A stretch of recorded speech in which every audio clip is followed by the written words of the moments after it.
मौसम से जुड़ी जानकारी और लाइव मौसम खबरों के लिए हमारे YouTube चैनल को सब्सक्राइब करें और बेल आइकॉन दबाकर हर अपडेट पर रखें नजर। वेदर में आपका बहुत बहुत स्वागत है। मेरा नाम महेश पलावत है। इस वीडियो की शुरुआत भी हम साइक्लोन बिपरजॉय से करेंगे कि आज ही ये जो तूफान है वो दस्तक देगा, तट से टकराएगा। आपने देखा होगा कि हवाओं की रफ्तार बहुत ज़्यादा बढ़ चुकी है। ये गुजरात का मैप है, इसमें आप देखिए कि रन ऑफ कच्छ से लेकर के मांडवी और ये जकाऊ पोर्ट है और ये पूरा जो गल्फ ऑफ कच्छ है, ये पूरा जो इलाका है, द्वारका, पोरबंदर, ओखा, ये सारे इलाकों में हवाओं की रफ्तार बहुत ज़्यादा बढ़ चुकी है। बारिश शुरू हो चुकी है, समुद्र में ऊंची लहरें उठ रही हैं, यानी बहुत बहाव है, स्थिति बन गई है यहाँ पर। और जो साइक्लोन का सीजन है ये मार्च, अप्रैल और मई में होता है। जून के शुरुआत में भी कभी कभी साइक्लोन आते हैं जो हम देख रहे हैं। और ज़्यादातर हमने देखा है कि जो अरब सागर में साइक्लोन बनते हैं, जो समुद्री तूफान बनते हैं, वो इस तरह से अगर देखा जाए तो वो यहाँ अगर कोई तूफान बनता है तो वो उसका डायरेक्शन ज़्यादातर ये होता है, इस तरह से जाकर के वो इधर चला जाता है या यहाँ से जाकर के इधर चला जाता है। बहुत कम साइक्लोन होते हैं जो कराची या ये गुजरात की तरफ आते हैं। लेकिन ये इससे पहले ताउते आया था और उससे पहले भी कुछ साइक्लोन आए हैं, लेकिन वो तट से पहले ही कमज़ोर पड़ गए हैं। लेकिन ये साइक्लोन थोड़ा सा अलग है, इसने बहुत लंबा सी ट्रेवल किया है। 6 जून से लेकर के अभी तक 15 तारीख तक ये लगातार समुद्र में बना हुआ है, इसको एनर्जी मिलती रही है। लेकिन सबसे अच्छी बात यह है कि जब ये तट के काफ़ी ज़्यादा नज़दीक यहाँ पर जब आ जाएगा, जो आज शाम तक पहुँचेगा, तो क्या होगा कि यहाँ से जो शुष्क हवाएं यानी सूखी हवाएं वो आने लग जाएंगी, उसी सरफेस टेम्परेचर कम हो जाएगा और ये इसमें क्या होगा कि जो एनर्जी है इसकी कम होने लग जाएगी। अभी जो सुबह के समय इसमें 170 किलोमीटर की रफ्तार से हवाएं चल रही हैं, शाम के समय यानी कि 4 से 6 के बीच में जब ये लैंडफॉल कर रहा होगा उस समय हवाओं की रफ्तार 130 से 140 किलोमीटर हो जाएगी। लेकिन वो उतनी हवा भी काफ़ी ज़्यादा खतरनाक होती है। तेज़ हवाओं के साथ बारिश होगी तो उससे काफ़ी ज़्यादा खतरा है। पेड़ उखड़ सकते हैं, कम्युनिकेशन और टेलीफोन की लाइन वगैरह टूट सकती हैं, उखड़ सकती हैं। और उसी तरह से जो कच्चे घर हैं उनको नुकसान हो सकता है, जो छतें हैं वो उड़ सकती हैं, टी शेड उड़ सकते हैं, छोटे मोटे जो झोंपड़ियां हैं उनको काफ़ी ज़्यादा नुकसान हो सकता है। तो और पानी भर सकता है कई इलाकों में। तो ये सारा खतरा बना हुआ है, आप अपना ध्यान रखें। और अब इस समय से, जब से ये वीडियो आप देख रहे हैं तब से लेकर के और जब तक ये लैंडफॉल न कर जाए और उसके 3 या 4 घंटे बाद तक आप घर से बाहर न निकलें, अपने आप को सुरक्षित रखें।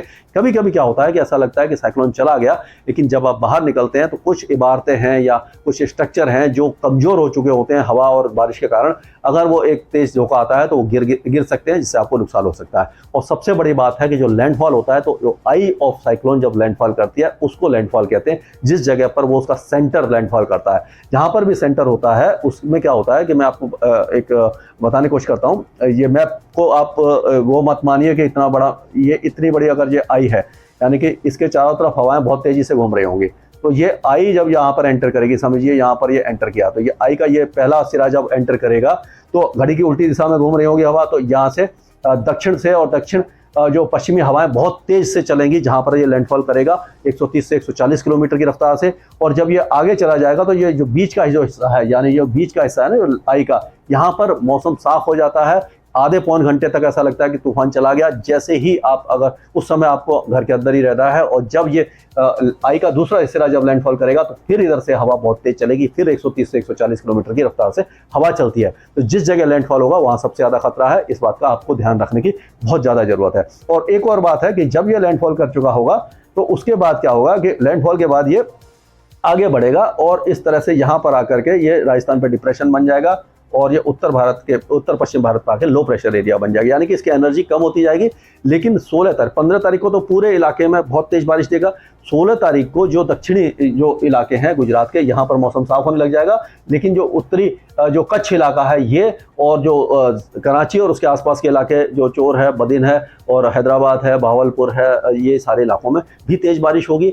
जैसलमेर, जोधपुर, बाड़मेर, सिरोही, पाली, नागौर, ये सारे इलाके भी मूसलाधार बारिश देखेंगे, तेज़ हवाएं देखेंगे। तो यहाँ पर खतरा बना रहेगा 16 तारीख तक।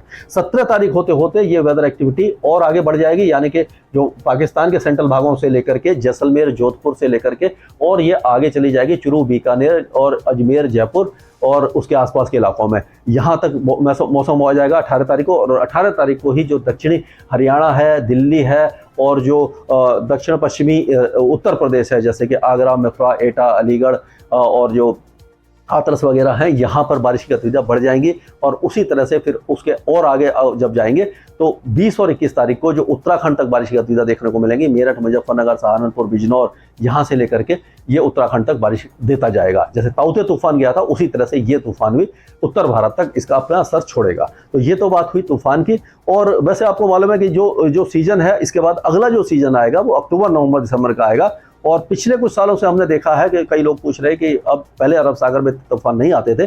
पहले क्या होता था कि जो बंगाल की खाड़ी थी वो ज़्यादा गर्म होती थी और अरब सागर अपेक्षाकृत ठंडा होता था, तो वहाँ साइक्लोजेनेसिस कम होती थी। 7 तूफान अगर वहाँ बनते, 70% अगर बंगाल की खाड़ी में बनते थे तो 30% यहाँ बनते थे। लेकिन अब ये दोनों ही एट पार हैं, दोनों ही गर्म हो गए हैं। ये क्लाइमेट चेंज का असर है और ग्लोबल वार्मिंग का असर है, तो अब यहाँ पर भी तूफान ज़्यादा बनने लगे हैं। तो अब जो खतरा है भारत के पश्चिमी तट को भी बढ़ने लगा है, यानी कि आप पाकिस्तान से लेकर के जो गुजरात है और महाराष्ट्र के तट है, यहाँ पर खतरा अब बढ़ चुका है। तो अगले कुछ सालों में हम इस तरह का और ज़्यादा रिपीट देखेंगे साइक्लोन का। तो ये सारी चीज़ें हमें अपने आप को पहले से ही आपको तैयार करना पड़ेगा कि अगर हमने क्लाइमेट चेंज को वो जो रिवर्स नहीं किया तो इस तरह की आपदा आती रहेंगी। तो ये बात हुई। अब चलते हैं कि पूरे भारत में क्या होगा। तो हम दक्षिण भारत से शुरू करते हैं कि दक्षिण भारत में जैसे ही ये तूफान ऊपर की तरफ जाएगा यहाँ पर पहुंचेगा 18 तारीख को as a low pressure area और वेलमार्क लो प्रेशर एरिया।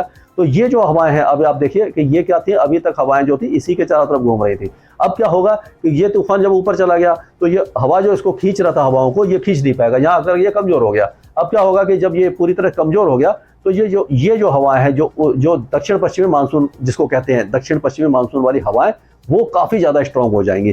तो महाराष्ट्र के जो दक्षिणी तट है, यानी रत्नागिरी, सिंधुदुर्ग से लेकर के गोवा और बेलगावी, कारवार, होनावर, मैंगलोर, ये सारे इलाके और पूरे केरल में भारी बारिश शुरू हो जाएगी।